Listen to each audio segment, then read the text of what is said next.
The news spread through Street Mary Mead like the scent of cut grass on a Sunday morning. Inspector Marshfield was dead. He had been found slumped over his desk in the small, tidy office adjoining the local constabulary, the very desk upon which he had signed his last report only the previous evening. The first to find him was Constable Henry Blunt, a young man who had never before encountered death outside of newspaper print. His trembling voice, when he stumbled into the vicarage to telephone for help, betrayed both fear and disbelief. It was one thing to imagine a murder in the great cities, quite another to find it in their own quiet parish. By midday, the village was alive with speculation. Mrs. Lestrange from the grocer's swore she'd seen the inspector walking toward the green at 9:30, while Miss Copley of the post office insisted he'd left the pub around 10, looking pale and troubled. The local doctor, summoned to the scene, spoke in hushed tones of poison, though no glass, bottle, or mark suggested how it had entered his body. Some whispered of a heart attack, others of suicide. But in the corners of the village tea rooms, the word murder was spoken more often than not, and with a strange kind of excitement.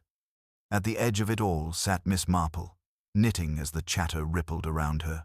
Her pale eyes, sharp as ever beneath their kindly veil, rested briefly on each speaker before returning to her needles. She had known Inspector Marshfield for many years, an amiable man, fond of his pipe, and rather too fond of offering unsolicited opinions about the deficiencies of female intuition. Still, he had always been courteous to her. In that slightly condescending way men often are when they think they are being generous. His sudden death, however tragic, was not something she meant to take at face value. That evening, as the lights softened over the churchyard and the gossip began to cool, Miss Marple took her evening walk. She paused, outside the police station, where a single constable still stood guard by the door. From within, a faint smell of ink and something metallic drifted out, not blood, precisely, but something that reminded her of it. She lingered for only a moment, then continued home, the needles of her knitting bag softly clinking against one another. When she reached her garden gate, she saw a figure waiting young Mrs. Pritchard, pale-faced and nervous, her hands twisting a handkerchief. "Miss Marple," she said in a low voice, "you mustn't think me mad, but I saw something last night, near the inspector's office." She hesitated, glancing around as though afraid of being overheard. There was a man, I couldn't see his face, standing by the window. He wasn't moving, just watching. Miss Marple's eyes flickered with interest, though her tone remained as soft and unassuming as ever. "Oh, my dear," she said, "people do the oddest things after dark. Still, one oughtn't to ignore what one sees.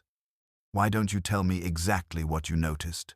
And as Mrs. Pritchard began her trembling account, the village of Street Mary Mead, with its tidy hedges and shining tea sets, slipped quietly into the shadow of mystery once more.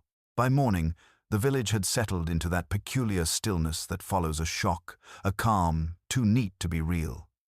Yet behind lace curtains and hedgerows trimmed to precision, the hum of curiosity persisted. Constable Blunt, red-eyed and clumsy from lack of sleep, had been seen locking the station door after a hasty visit from the county coroner. There were whispers of an inquiry, perhaps even a post-mortem in the nearby town. But no one knew for certain. The only certainty, as Miss Hartnell declared to anyone who would listen at the bakery, was that such things simply did not happen in Street Mary Mead. Miss Marple, meanwhile, took her tea by the window, letting her mind move quietly through the events as she'd heard them.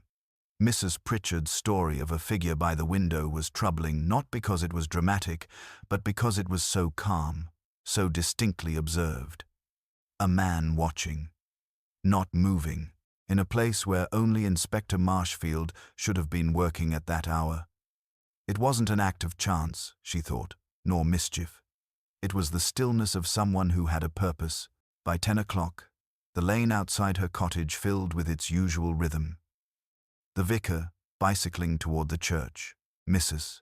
Bantry returning from the butcher's, and, quite unexpectedly, Sergeant Finch arriving in his sputtering motor car. Finch was a thick-set man with a perpetually puzzled look that gave the impression he was always half a step behind his own thoughts. He tipped his hat awkwardly as Miss Marple opened the door. "Morning, ma'am," he said, clearing his throat. "Sorry to trouble you so early, but the chief thought you might, well, you often notice things others don't." He shifted his boots on the gravel. "We've found something in the inspector's office. Perhaps you could have a look?" Miss Marple regarded him mildly. "If it's a matter of the inspector's passing, Sergeant, I hardly think—" "It's not the body, ma'am," Finch interrupted quickly, flushing. "It's his desk drawer. Locked tight. We forced it, and inside there was a letter addressed to you." A soft flicker of surprise passed over her features. "To me, you say?" He nodded, holding out a small envelope. The handwriting unmistakably that of Inspector Marshfield, firm, angular, and precise.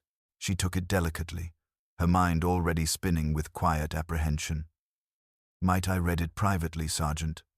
"Of course, ma'am, though I'd appreciate if you'd let me know should it seem of importance." "Everything is of importance in its proper place," Miss Marple said gently, and with that, she closed the door. The letter was short, no more than a few lines. "Miss Marple, I fear I've stumbled upon something I cannot quite name. If anything should happen to me, do not trust appearances. Speak to Mrs. Pritchard, she knows more than she believes she does. And beware of those who come offering condolences too swiftly. G. Marshfield." Miss Marple read the note twice, then folded it neatly and placed it back in the envelope. It was not the sort of message a man writes when he expects to die of natural causes. Yet it was also not the dramatic scrawl of someone fearing immediate danger. It was calm, rational, as though he'd anticipated a chain of events and left her a thread to follow. That afternoon, the village was restless again. Mrs. Bantry had organized a small gathering at her home under the pretense of charity planning, but it quickly turned to talk of Marshfield's death. Each guest brought their own theory, layered with imagination and vanity. Mrs. Lestrange claimed it was jealousy, something to do with a woman. Colonel Melchett declared it must have been political. "The man had enemies," he said solemnly, though he could name none. Miss Marple listened, offering the occasional kind murmur, but her mind was elsewhere. She kept glancing at Mrs. Pritchard, who sat at the far end of the table, quiet and withdrawn. The young woman's eyes darted toward the door every time footsteps passed outside. When tea was over, Miss Marple rose, adjusting her shawl. "Mrs. Pritchard, dear," she said softly, "would you be kind enough to walk home with me? I find the lanes rather dull without conversation." They walked in silence for a while, the gravel crunching beneath their shoes. When they were out of earshot of the others, Miss Marple spoke again, her tone casual. "You said last night that you saw a man near the station. Have you remembered anything more?" Mrs. Pritchard hesitated. "Only, it wasn't just a shadow. There was a glint, like metal catching the lamplight. A watch chain, perhaps, or," she faltered, "something in his hand." Miss Marple stopped walking. "Not a cigarette?" "No, he wasn't smoking. He was waiting, and when the light inside the station went out, he stepped back into the hedge. That's when I hurried home." They resumed walking, Miss Marple's expression unreadable. "And you told no one but me?" "I was frightened," Mrs. Pritchard whispered. "My husband said not to get involved. He's away this week, and—" Miss Marple placed a gentle hand on her arm. "You were right to speak, my dear. The inspector trusted you more than you think." When she returned home, dusk had begun to fall. Miss Marple sat by the fire and spread her knitting across her lap, though she did not pick it up. She thought of the letter, of Marshfield's choice of words. "Beware of those who come offering condolences too swiftly." It was an odd phrase, one born of experience. That evening, there was a soft knock at her door. When she opened it, she found Dr. Hayward standing there, hat in hand. "I thought I'd call, Miss Marple," he said. I understand you knew Marshfield rather well. A dreadful shock, eh? Poor man's heart gave out, though under curious circumstances. Curious? She asked lightly. He nodded, stepping into the parlor. Traces of something in his system. The coroner suspects digitalis, a medicinal dose gone awry, perhaps. But, he trailed off, Marshfield wasn't under treatment for the heart, and whoever last shared tea with him might have noticed if his cup tasted strange. Miss Marple's gaze drifted toward the window, where the fading light touched the tops of the rose bushes. Tea, she murmured softly. Yes, tea can tell us a great many things, Doctor. When he left, she stood in the doorway for a long time, the cool air brushing her face. Somewhere in the village, a dog barked, and the church bell tolled the half-hour. She closed the door, quietly, and smiled a small, knowing smile that never reached her eyes. For in Street, Mary Mead, nothing was ever quite as innocent as it appeared, and Miss Marple, with her knitting and her calm, patient mind, had already begun to tug at the first loose thread. The following morning brought a fine drizzle that softened the outlines of Street Mary Mead, washing the colors of the village into muted shades of gray and green. Miss Marple rose early, her thoughts already fixed upon the delicate balance of facts and impressions that now formed the outline of Inspector Marshfield's final hours. The letter, the figure by the window, the faint scent of ink and metal, and now Dr. Haywood's revelation of digitalis. Each detail felt like a thread in a tapestry that had yet to reveal its full design. She dressed quietly, tied her scarf against the damp air, and decided to pay a visit to the late inspector's home. It was a modest cottage near the edge of the green, surrounded by well-kept hedges and an unfortunate abundance of garden gnomes, which she suspected were gifts from well-meaning neighbors. The door was answered by Mrs. Finch, the housekeeper, a small, sharp-featured woman with a perpetual expression of disapproval. She seemed unsurprised to see Miss Marple on her doorstep. They said someone might come, she muttered. I've been tidying up, though there's little enough to tidy. The inspector was a neat man. Miss Marple inclined her head sympathetically. Yes, indeed. One always noticed his orderliness. May I step inside for a moment? The woman hesitated, then nodded. Inside, the air smelled faintly of pipe smoke and polish. A row of framed photographs lined the mantel, the inspector in uniform, shaking hands with various officials, and one of him beside a woman much younger, smiling shyly at the camera. Miss Marple paused before it. His sister, perhaps? His wife, Mrs. Finch replied. She passed 5 years ago, never the same after that. He wasn't. Lived quiet, worked late, and never took another holiday. Miss Marple's gaze lingered on the photograph. Grief is a strange companion, she said softly. It doesn't leave when we ask it to. Mrs. Finch sniffed. Well, he had his routines. Always tea at 9. I used to bring it to the station some nights if he stayed late. But not last night. He said he'd make it himself. Did he say why? Not a word. Just that he'd rather I didn't come. The woman frowned. He was uneasy, though, I could tell. Said there was something on his mind. Something to do with one of his old cases. Miss Marple turned sharply. An old case? Mrs. Finch nodded. That's all he said. Sometimes the past walks back into the room. Those were his exact words. As she walked home, Miss Marple turned the phrase over in her mind. The past walking back into the room, it sounded almost poetic, yet distinctly like a man sensing danger from someone he once trusted. It might have been professional guilt, or perhaps fear of a mistake come to light. Either way, it suggested the inspector's death was not born of random malice. It had a purpose. She was passing the vicarage gate when a voice called her name. Reverend Clement, tall and affable, waved her over. Miss Marple, I was just on my way to see you. I've been speaking with Sergeant Finch. He seems dreadfully perplexed. Miss Marple gave a mild smile. He often is, dear Reverend, but do tell me what's troubling him now. "It's the matter of the cups," the vicar said, lowering his voice as though the hedges might be listening. "The inspector's teacup and saucer were both missing from the scene. They've searched the office high and low. Nothing." "That is curious," Miss Marple murmured. "One would hardly remove such things unless one had a reason. Did they find any others in the room?" "Just one, on a side table. Clean as a whistle, too." The sergeant thought perhaps it was a spare. Miss Marple's expression didn't change, though her mind quickened.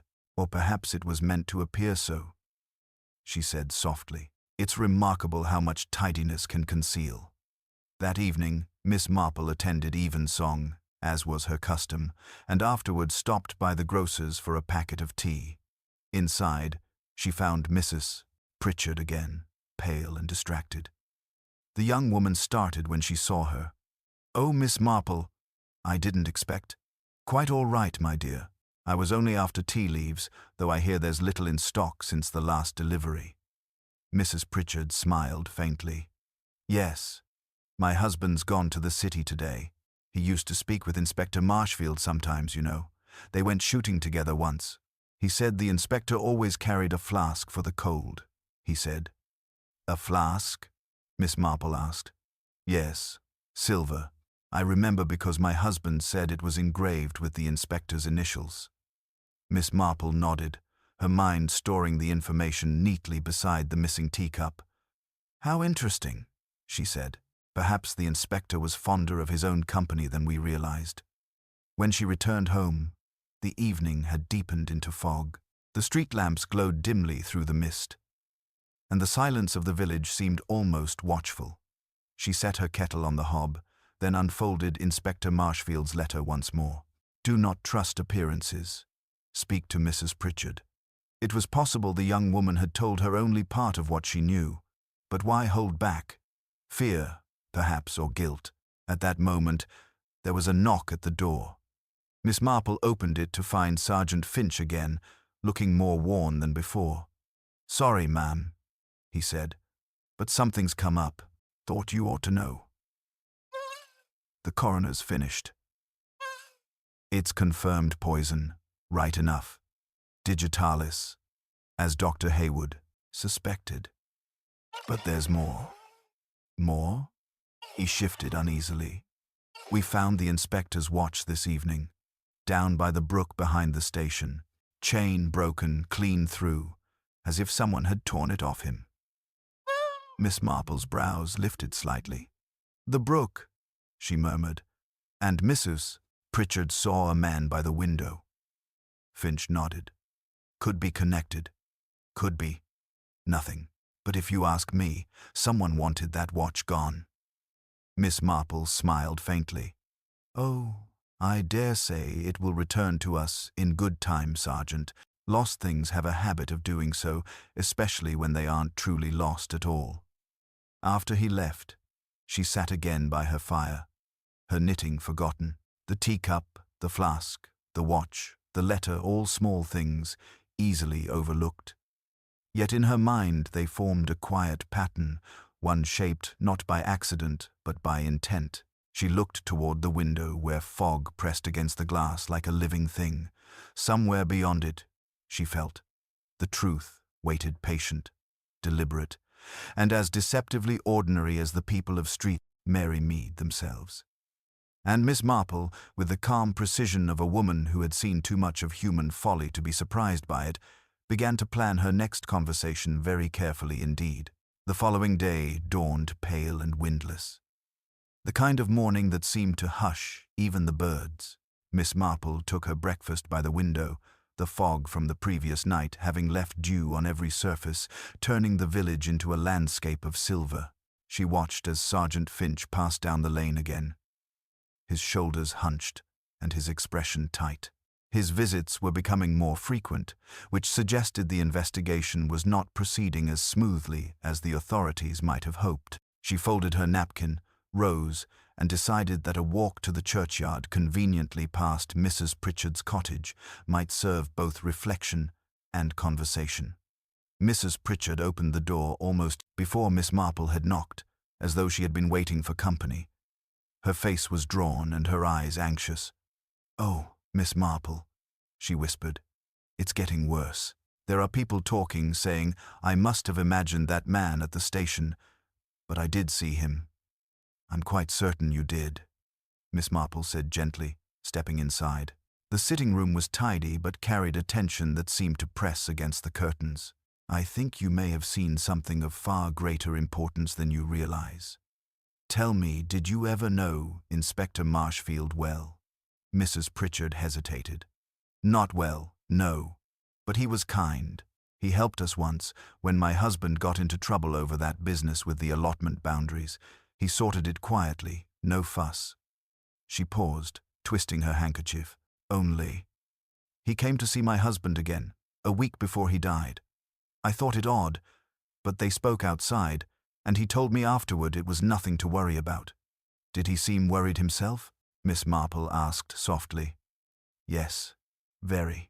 He was the sort of man who looked you straight in the eye, but that night he couldn't." Miss Marple nodded, her gaze distant. "It's remarkable," she murmured, "how often the truth hides not in what is said, but in what one cannot bear to say aloud." Before Mrs. Pritchard could answer, there came a firm knock at the door. Sergeant Finch stood there, cap in hand, his expression a mixture of apology and discomfort. "Beg pardon, Mrs. Pritchard, Miss Marple. I was told I might find you here. We've had another development." Miss Marple gave him an encouraging look. "Yes, Sergeant. The coroner's report turned up something odd. Seems there were traces of ink mixed in with the tea residue found on the inspector's desk. Blotter no cup, of course, but enough spillage to test. Not the sort of thing one swallows by accident, if you take my meaning." "Ink?" Miss Marple repeated, quietly. "How curious. People rarely ingest ink unless they mean to destroy what's written." Finch frowned. "You think it was deliberate? Perhaps. Or perhaps someone else meant to ensure a message would never be read." She thanked the sergeant and, once he'd gone, remained standing for a moment, lost in thought. When she turned back to Mrs. Pritchard, her expression had softened. "My dear, I wonder your husband's away, isn't he?" "Yes, in Bristol for business." "Why?" Miss Marple smiled faintly. "Oh, nothing at all. Only I should very much like to borrow that little kettle of yours, the one by the window. I'm testing a small theory." A quarter of an hour later, Miss Marple sat in her own kitchen, the borrowed kettle whistling faintly on the stove. She had taken out one of her old porcelain cups and set a few leaves of tea in the bottom, recalling Mrs. Finch's remark that the inspector had preferred to prepare his own tea that evening. When the water boiled, she poured it over the leaves and watched as the liquid swirled into color.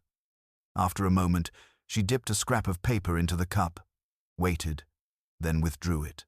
The faintest trace of blue smudge appeared near the rim ink, leaching upward from the moisture. She smiled, satisfied. The inspector's note to her had been written hastily, with a fountain pen whose ink had not yet dried.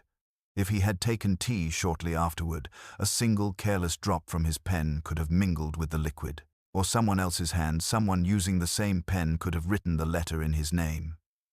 That thought troubled her most of all. That evening, she made her way to the vicarage, where the Reverend Clement and his wife were finishing supper.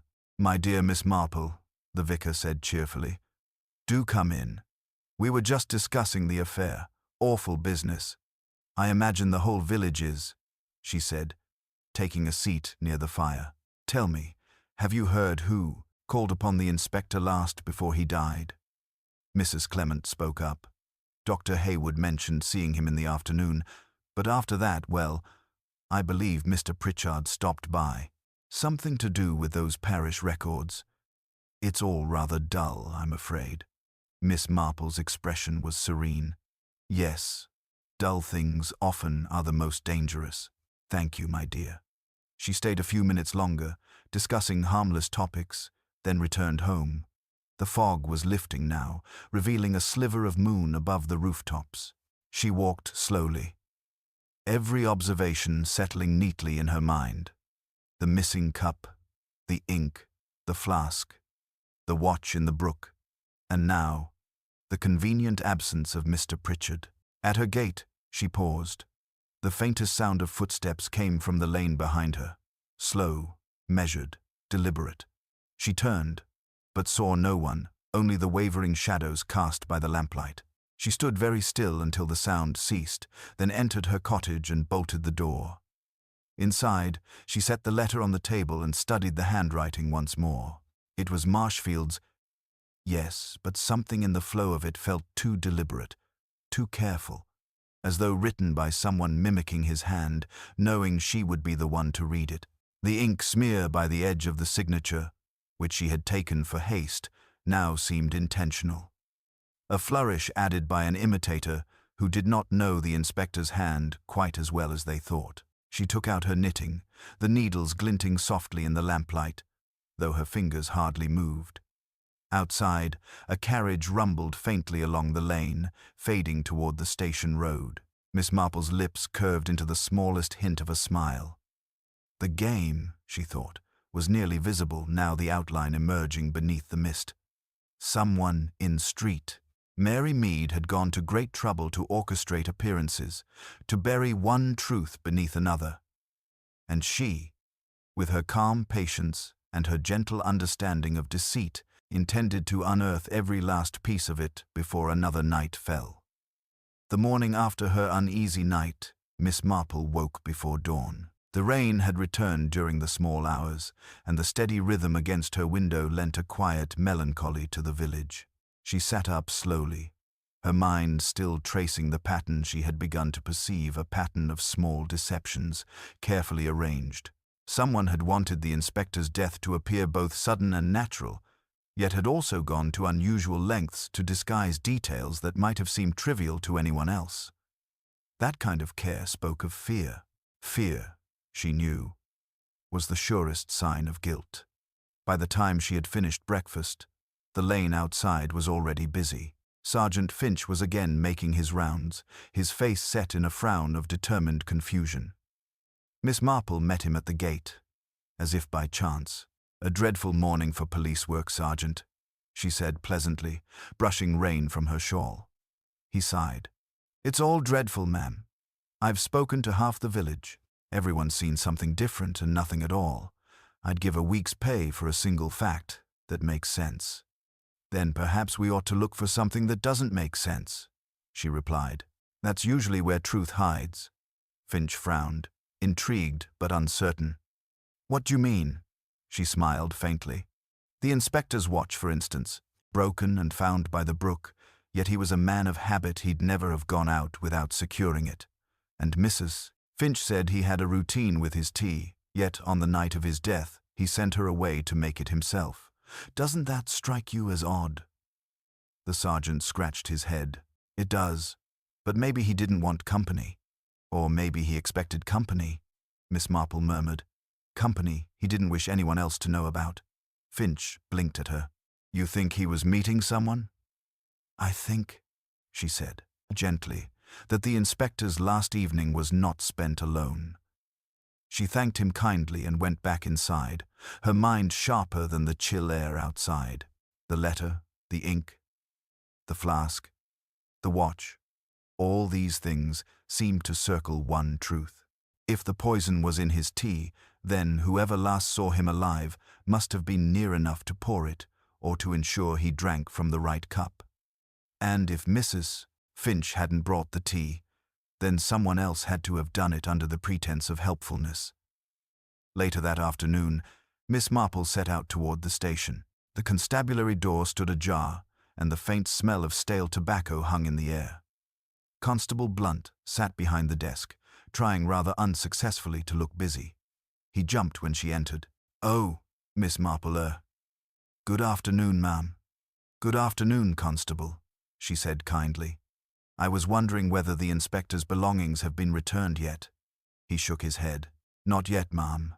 Still being held for examination, though they did bring in his keys and notebook this morning. Locked drawer was empty except for that letter to you." "I see. And his pen, the one he usually used?" "On the desk, ma'am. Still there. Fine thing too, silver nib, a bit of ink still clinging to it." Miss Marple's eyes rested briefly on the blotter, where a faint ring had stained the paper, the mark of a cup, perhaps long since removed. She thanked the constable and left, her suspicion hardening into something clearer. She walked next to the doctor's surgery. Doctor Haywood greeted her with his usual warmth, though his eyes were sharp with curiosity. "I had a feeling you'd come, Miss Marple. You always seem to know when something's brewing." "Brewing is quite the word for it, Doctor," she said mildly. "You mentioned digitalis was found in the inspector's system. Is it common about the village? Gardeners, for instance, might grow it for its beauty." "Indeed, foxglove's common enough. But extracting digitalis requires care and knowledge, not something one does accidentally. Or without intention," she said softly. Haywood hesitated. "You think it was deliberate, then?" "Murder? I think it was convenient," she replied, rising, "and convenience is rarely innocent." Outside, the rain had stopped, leaving puddles that mirrored the grey sky. Miss Marple walked toward the green, her thoughts steady, measured. Each person in the village had some connection to Marshfield. Mrs. Finch, loyal but talkative. Mrs. Pritchard, frightened and evasive. Dr. Haywood, sympathetic but perhaps too quick to appear helpful. And Mr. Pritchard, conveniently absent. The inspector had written to her warning not to trust appearances and to speak to Mrs. Pritchard. Yet the letter itself was likely forged. That meant the true author wanted her attention drawn there, perhaps to protect someone else. As dusk fell, she took a shortcut by the lane behind the Pritchards' cottage, where the hedges grew thick and tangled. There she paused. The earth near the hedge was newly disturbed, a patch darker and looser than the rest. She knelt carefully, brushing aside the wet soil with her gloved hand. A glint caught her eye. When she lifted it free, she found herself holding a small silver flask, its surface smudged and muddy, engraved faintly with the letters G.M. She straightened, eyes narrowing in quiet comprehension. If the inspector's tea had been poisoned, this flask might have carried the dose, and someone, after the deed, had hidden it quickly, in a moment of panic. She returned home under the darkening sky, placed the flask on her table, and stared at it thoughtfully. The initials matched Marshfield's, but she doubted it had been in his possession that final night. No, she thought, it had been used against him, and whoever hid it had not realized that panic leaves its own kind of trace, an untidy one. She poured herself a cup of tea, her mind turning over every detail. Someone had crafted a story so careful it nearly succeeded. A forged letter, a cup gone missing, a watch planted to mislead. A widow, too nervous to see the larger pattern. But as she looked into the curling steam of her tea, Miss Marple knew that soon she would have to set the final test, an innocent conversation, a gentle observation, a remark timed to watch one particular face falter. Because in Street Mary Mead, the truth was always polite until it no longer could be. And she intended, before another sunset, to make it speak. The day that followed was heavy and still, the kind of quiet that seemed to wait for something to break it. Miss Marple spent most of the morning polishing her spectacles and rearranging her knitting basket habits that helped her think. The silver flask lay on the small table beside her, cleaned of its mud, its engraving faint but legible. G. She had turned it over in her hands again and again, noting the slight dent near the rim, the faint trace of what might once have been T. The detail gnawed at her. Whoever had hidden it behind Mrs. Pritchard's hedge had done so in haste, not calculation. That made it valuable. Panic always left fingerprints, even when it didn't leave prints at all. By late morning she had decided what to do. She wrapped the flask carefully in a cloth and walked toward the green, the wind lifting the edges of her shawl. As she passed the post office, she caught sight of Dr. Haywood speaking with Sergeant Finch by the pump. Finch's expression was grim, and Haywood's far too composed. She stopped just short of them, pretending to study the notices on the board, but her ears were alert. "So you're certain it wasn't suicide?" Finch was saying, frustration in his tone. Positive, replied Haywood. The dosage was precise, too exact for self-administration. And there's something else. The coroner noted faint bruising on the wrist, the kind one gets from a sudden grip or struggle.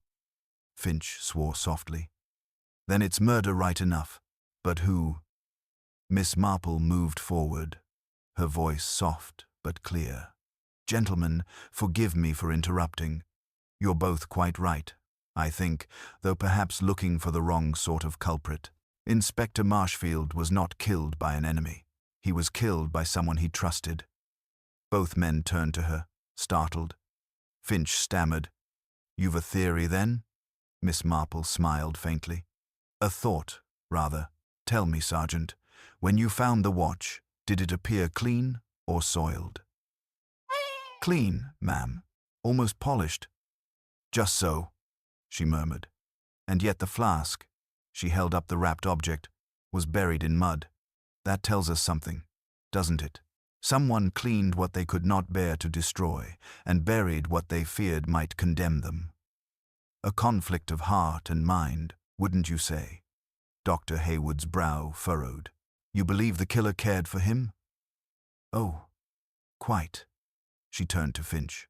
And when emotions are involved, Sergeant, people rarely act with reason. Leaving them both puzzled, she continued down the lane. Her next stop was Mrs. Finch, the housekeeper. The woman answered the door with her usual stiffness, but her eyes darted nervously. Oh, Miss Marple. I heard they found more evidence. Dreadful business. Yes, said Miss Marple gently, though I think it will all come clear soon. Tell me, my dear, when you last saw the inspector, did he mention expecting visitors that night? Mrs. Finch hesitated. No. Well, he said someone might call briefly. Said it was an old friend, but he didn't say who. An old friend, Miss Marple repeated thoughtfully. Not Mr. Pritchard, by any chance? The woman blinked. Why, yes, now that you mention it, he did come by once or twice in the past few months. Something about a land dispute the inspector had settled. Miss Marple thanked her, then walked away, her thoughts racing behind the calm mask of her expression. The Pritchards, every clue seemed to circle back to them, though delicately like threads drawn around a center she had yet to glimpse. If Mr. Pritchard had met the inspector that evening, then his sudden departure from the village was not chance at all. And Mrs. Pritchard's fearful manner was no longer just guiltless anxiety, it was the weight of knowing too much. That evening, Miss Marple invited her to tea. Mrs.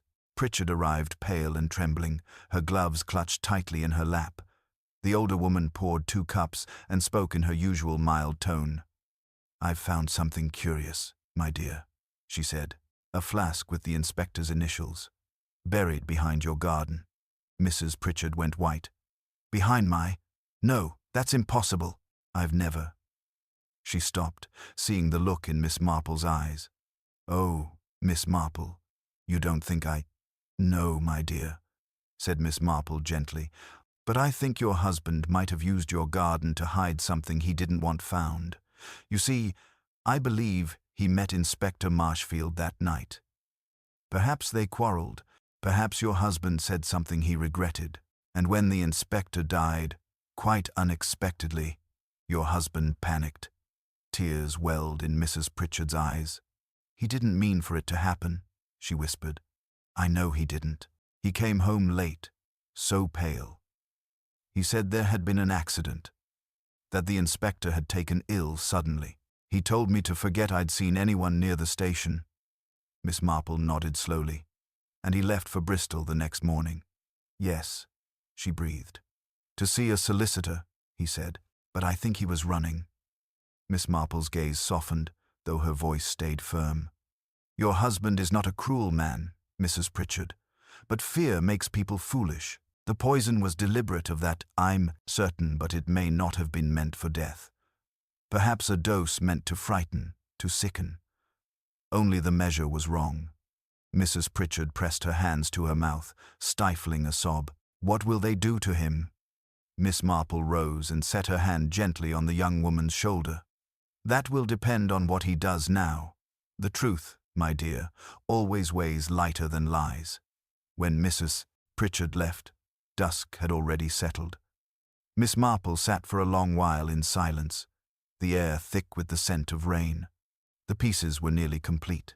A quarrel over a secret, perhaps something buried in the inspector's files, something that linked him to the Pritchards' past.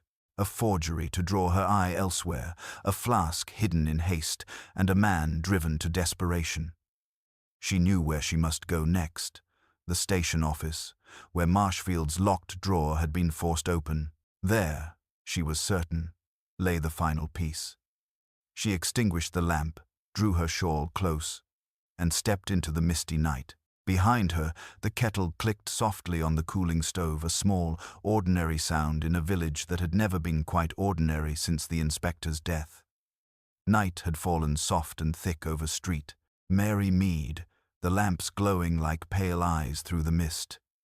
Miss Marple walked toward the station with careful steps, her shawl drawn close, the click of her shoes muffled by damp earth.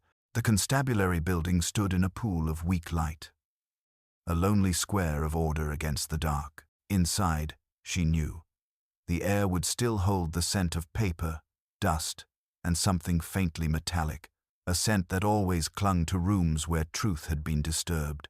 When she arrived, the door was unlocked, though she knew it shouldn't have been. A single lamp burned on the desk, casting a tremulous yellow over the floorboards. She paused at the threshold, listening. Nothing. Not even the sound of a clock. Moving quietly, she stepped inside. The forced drawer was still open, a gaping mouth that had yet to speak. She knelt, examining it more closely than before. The wood bore faint scratches, recent ones, too shallow to be from a key. Whoever had pried it open had used a knife, or perhaps the edge of a ruler.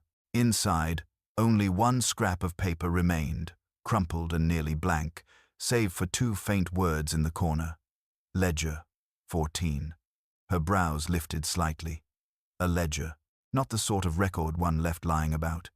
She replaced the scrap exactly as she'd found it, then rose as a faint creak echoed from the hallway. For a moment she stood very still, her hand resting lightly on the edge of the desk. Then a familiar voice broke the silence. "Miss Marple?" It was Sergeant Finch, his round face pale in the lamplight. "Good heavens, ma'am, you gave me a fright. What on earth are you doing here at this hour?" "Curiosity, Sergeant," she said evenly. "An unladylike trait, I'm afraid, but sometimes useful. I came to see if the inspector's drawer might tell us more than it had before, and it seems it has." He frowned. "Has it indeed?" "Yes. You might ask at the county archives if there's a missing ledger from his recent reports, number 14, to be precise. It may concern a matter he considered delicate." Finch scribbled the note dutifully, though his eyes betrayed confusion. "I'll see to it first thing, ma'am, but you'd best head home. It's no place for you after dark." "Quite right," she said, and smiled faintly. "Though, as it happens, danger doesn't always keep to darkness. Sometimes it visits over tea." When she returned home, she found an envelope pushed under her door. There was no name, no seal, only a single folded sheet within. The message was printed in block letters, clumsy and uneven.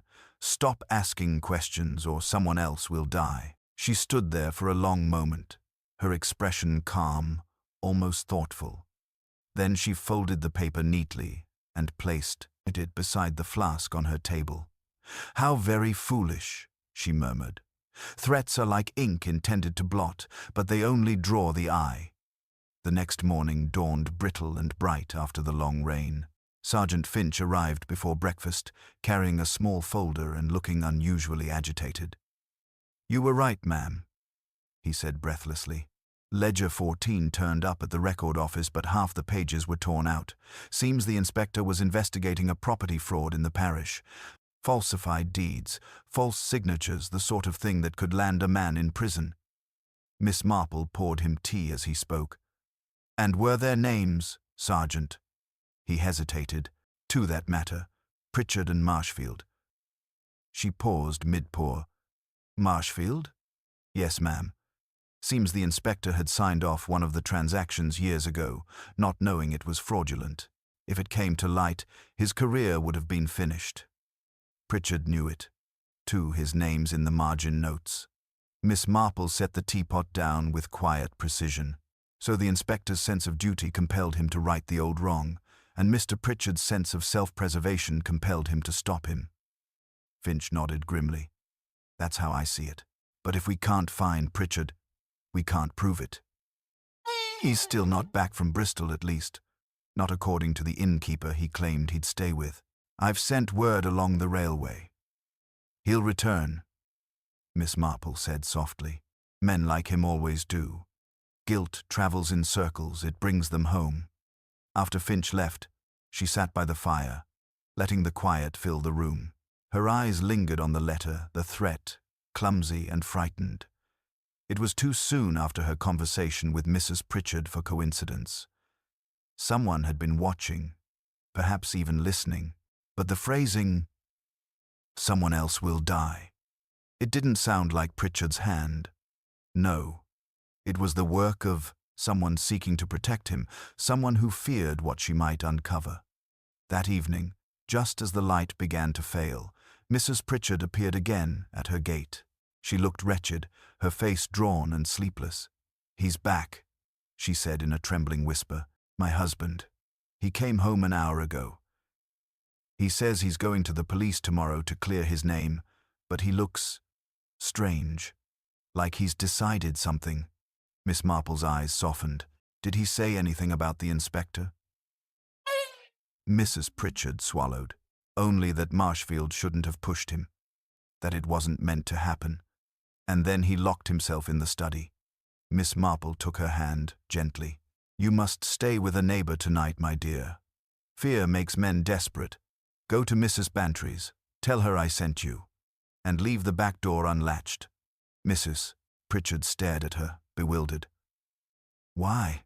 "Because," Miss Marple said, her tone as mild as ever, "it's time he spoke the truth, and he's more likely to do so if he believes he's unseen." When the young woman had gone, Miss Marple fetched her shawl and candle, her expression composed. The night air was cool and full of mist once more. She crossed the lane toward the Pritchard's house, her steps soundless on the gravel. Through the window she saw him, Mr. Pritchard, seated at his desk, his face in shadow, a glass beside his hand, and a revolver lying near it.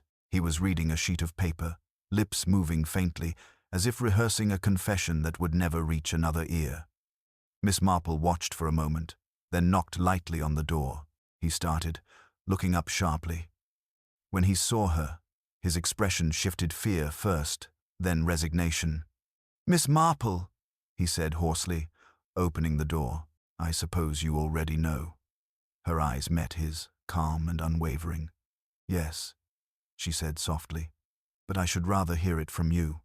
And as he sank into his chair, the revolver trembling in his hand, the village of Street Mary Mead seemed to hold its breath once more, waiting for a confession long in the making, and a truth too heavy to stay buried any longer. Mr. Pritchard's hands trembled slightly as he lowered the revolver onto the table. The faint, metallic click seemed unnaturally loud in the stillness. His eyes, tired and red-rimmed, fixed on Miss Marple with something between defiance and despair. "You don't understand," he said hoarsely. "It wasn't supposed to happen this way. I only meant to warn him, just frighten him into silence." Miss Marple closed the door behind her and crossed the small, book-lined room with the calm composure of someone accustomed to truth, revealing itself slowly. "Warnings have a way of slipping into tragedy, Mr. Pritchard," she said softly. "Sit down. You've been standing far too long with a burden no man can carry gracefully." He sank into the chair, covering his face with his hands. "He found out," he muttered. "Marshfield found everything. The old deeds, the false signatures, the land registry dates. I told him it was nothing, that the land was barely worth the paper it was printed on, but he said it wasn't about money. It was about honesty." He gave a hollow laugh. "Honesty. As if honesty keeps a man fed." Miss Marple regarded him quietly, her knitting bag still looped on her wrist like an anchor to domesticity. "So you went to him that night? And you took something with you?" He looked up sharply, his face pale. "You know about the flask, then?" "Yes," she said simply. "You buried it behind your house. It had once belonged to the inspector, hadn't it? A gift, perhaps? Something you could use without suspicion." Pritchard swallowed hard. "He used to keep it in his drawer, said it helped with the cold on late nights. I borrowed it once for a picnic. He never asked for it back. That night, I put the mixture in it just enough to make him sick, or so I thought. I wanted him to stop digging, to see reason, but he drank it down while we talked, and before I'd even finished my sentence, his hand went still." Miss Marple's eyes softened. "You panicked." "I did," he whispered. "I dropped the cup, tried to wipe the desk clean, took the flask and ran. I didn't mean to hurt him, I swear it, but then I realized what it meant. If they found out, they'd hang me." She sat opposite him, her expression unreadable. "So you wrote a letter, didn't you? A letter meant to draw suspicion elsewhere. You mimicked his hand as best you could." He looked at her in disbelief. "How did you know?" "The ink," she said gently. "You left it to dry too quickly." The inspector's pen had a fine nib, his hand was steady, practiced. Yours was heavier. The blot near the signature was too deliberate, as though meant to seem accidental. "You sent that letter to me to delay attention from yourself. You thought it would set the police chasing shadows." He leaned forward, his voice shaking. "But I didn't mean for anyone else to get hurt. I never wanted my wife involved." "She already was," said Miss Marple. "When you buried the flask, you chose her garden. When she saw you that night near the station, you told her to keep silent. And when she received the anonymous threat, it came from someone trying to protect you, someone who thought she might tell me too much." Pritchard's face went white. "You mean Dr. Haywood," Miss Marple said quietly. "He knew about your fraud, didn't he? The two of you shared more than polite conversation. He must have signed one of those false certificates." When the inspector began asking questions, he realized his reputation was at stake, so he helped you cover it. "He even wrote the threat, thinking he could frighten me off before I found the connection." Pritchard stared at her, speechless. He said he'd fix it. That he'd make sure the evidence disappeared." "He nearly did," she said. "But the ledger survived. You see, Inspector Marshfield kept meticulous habits. He noted everything, even things he meant to destroy later. That's how men like him find justice. They leave trails for those who come after." The room was silent but for the faint hiss of the dying fire. Pritchard's voice, when it came, was small. "What happens now?" Miss Marple's gaze was kind but unyielding. "You will go with Sergeant Finch in the morning. You will tell him everything exactly as you told me. As for Dr. Haywood, I imagine the constable will find him preparing another tidy explanation when they knock at his door. He's clever, but not clever enough to tidy away human frailty. It always leaves a stain." Pritchard's eyes glistened. "You could have gone straight to them. Why tell me first?" "Because," she said, rising, "it is better that a confession come freely than be dragged from silence. You have carried guilt long enough. It's time you let it speak for itself." He nodded weakly, covering his face again as she moved to the door. "Tell her I'm sorry," he said in a broken whisper. "Tell my wife I wanted to stop it, truly." Miss Marple paused at the threshold. "She already knows," she said softly. "Wives always do." Outside, the air was cool, scented faintly with wet earth and wood smoke. She drew her shawl tighter and walked slowly toward the vicarage, her steps steady. Behind her, a single light burned in the Pritchard's window, wavering as though uncertain whether to endure or fade. By morning, the news had spread quietly through Street Mary Mead. Miss Pritchard had turned himself in at dawn, pale and weary but composed. Dr. Haywood had been taken soon after, protesting innocence in words too polished to ring true. The ledger, retrieved from the inspector's drawer, sealed the matter. Later, As Miss Marple sat by her fire, the kettle humming softly, she reflected not on guilt or punishment, but on the fragile threads that bound truth to conscience. Evil, she thought, seldom announced itself with fury. It came softly, through fear, pride, or misplaced affection. And when it did, it was left to those who listened, truly listened, to hear what others could not. She reached for her knitting, the wool bright against her hands. Outside, the village bells began to chime, noon, steady and forgiving. Merry Mead, with its clipped hedges and polite smiles, returned once more to its quiet rhythm.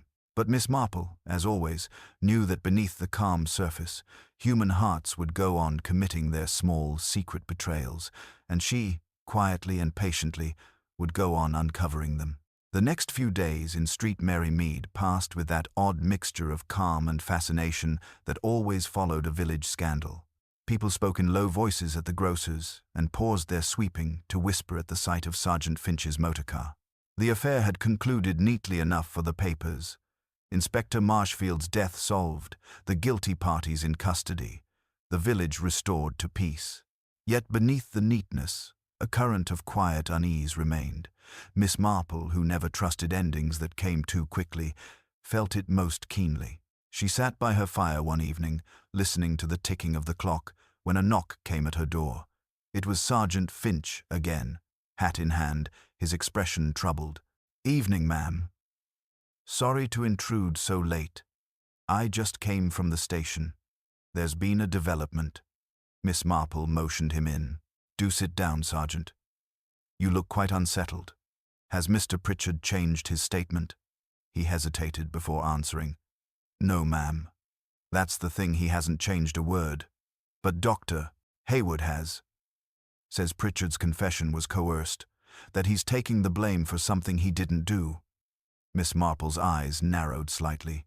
"How very convenient. I take it Dr. Hayward now denies all involvement. Completely. Claims he knew nothing about the fraud or the poison. Says he only supplied Marshfield with medicine once, months ago, for what he thought was heart trouble." Finch rubbed the back of his neck. "He's smooth, that one. Too smooth, if you ask me.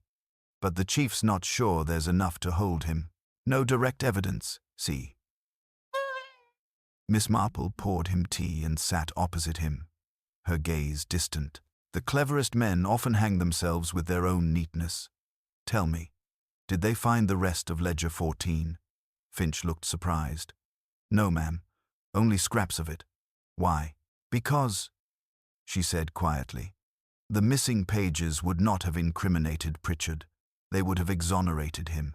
They must have contained proof that Marshfield discovered who had truly orchestrated the falsified deeds.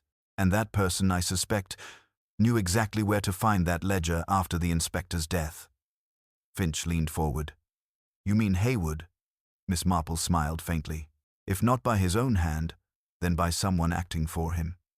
You see, Dr. Hayward was not merely covering a fraud. He was protecting something else, something larger, perhaps, than money." The sergeant frowned. "But what?" She looked into the fire, her voice low. "Reputation, Sergeant. Men have committed far worse crimes to protect that than to gain fortune." The following morning, Miss Marple made her way to the surgery under the pretext of calling upon Dr. Hayward to thank him for his kindness during the ordeal. The doctor received her with his usual polished charm, though there was a faint stiffness about him that had not been there before. "My dear Miss Marple," he said, ushering her in, "I was just thinking how good it will be to put this ghastly affair behind us. Terrible business." "Quite terrible," she agreed. "And yet I find the village cannot quite rest. People are uneasy, perhaps because there are still things unexplained. I dare say you've felt it too." He smiled thinly.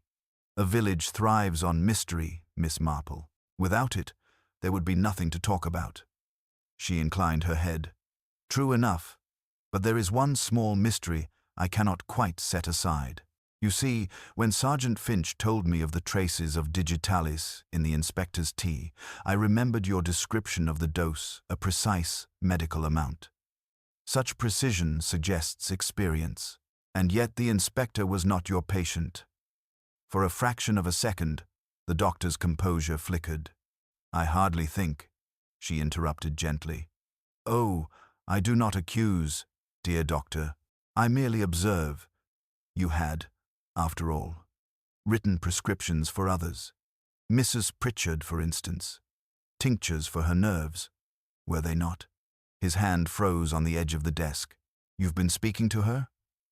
"I make it my business to listen, not to pry," Miss Marple said softly. "But she mentioned your kindness. How she once confided in you about her husband's anxieties, how desperate he had become over money, and how you advised him to be calm. That help might come soon." A muscle twitched in Haywood's jaw. "You twist everything, Miss Marple. My only concern was their welfare." "Of course," she said mildly. And yet it was after that conversation that Pritchard received a mysterious note unsigned, offering a way to solve his troubles if he would meet an associate at the constabulary one evening. He assumed the message came from Inspector Marshfield, but the handwriting, you see, was not the inspector's. It was yours. For the first time, his confidence faltered. "You have no proof." "Not yet," she said. "But I imagine your secretary does. The same secretary who resigned last week without notice, saying she was tired of copying your notes. I dare say she tired of copying other people's signatures as well." The silence that followed was long and heavy. Then Haywood exhaled slowly, his voice low and cold. "You're a remarkable woman, Miss Marple, but I wonder, does your curiosity ever frighten you?" "On the contrary," she replied. "It comforts me. Curiosity, doctor, is the only reliable antidote to evil. It keeps the mind awake while others sleep." He gave a short, bitter laugh. "And what now? Do you intend to expose me?" "I needn't," she said gently. "You'll do that yourself soon enough. Pride is a most obliging accomplice." When she left the surgery, the sky was grey and heavy with rain. By evening, the news had spread. Dr. Haywood had left the village abruptly, leaving his practice locked and his accounts in disarray. Within days, word came from London that he had taken his own life in a boarding house near Paddington, leaving behind a confession and several missing ledger pages, the ones that named him as the architect of the fraud. Miss Marple received the news with quiet sadness. Sitting by her fire, she read the brief letter that had arrived from Sergeant Finch. "You were right again, ma'am." He confessed to everything, said he feared disgrace more than death. She folded the letter carefully, staring into the flames. In Street Mary Mead, people spoke of closure and divine justice, but she knew better. There was no satisfaction in such endings, only a quiet weariness. Evil was not vanquished. It merely changed its shape, waiting for the next weak heart to shelter it. She reached for her knitting once more, the rhythm of the needles steady and sure. Outside, the rain began to fall again, gentle but unrelenting, washing over the village as if to erase all trace of what had happened. But Miss Marple knew nothing was ever truly washed away. Some truths stayed, buried just beneath the surface, waiting patiently for someone to notice the way the earth had shifted. The end.